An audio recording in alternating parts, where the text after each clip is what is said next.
Hello guys! Welcome to my vlog. This is Queen Cry.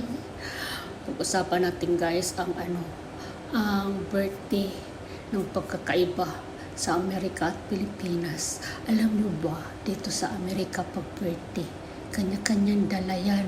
Halimbawa, birthday ko, akin ng kanin. Yung isa magdadala ng sinigang, yung isa magdadala ng kakanin, yung isa magdadala ng soft drinks, yung isa magdadala ng kutsara, yung isa magdadala ng basta kanya-kanyang dala.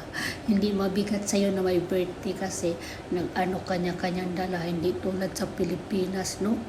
Sa Pilipinas, sagot mo lahat ang handa, tapos yung mga inimbita mo, mag-iimbita pa sa iba.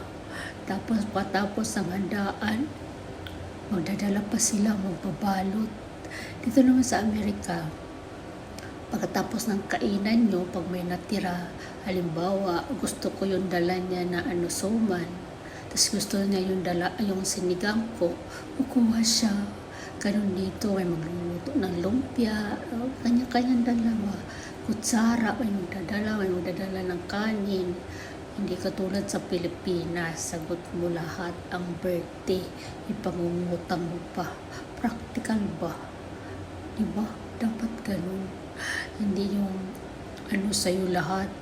Diba? At saka dito pag birthday ng halimbawa bata, 1 year old or sineselebrate ang birthday every year, hindi dito naghahanda ng bongga. Ang handa lang dito, cake, ice cream, yung mga cookies, mga ganyan lang. Hindi katulad sa atin talaga may spaghetti, fried chicken, kung ano-ano pang handa. Dito hindi. Yun lang. Kaya maganda yung practical pa. Thank you so much. Yun lang. Thank you for watching my vlog.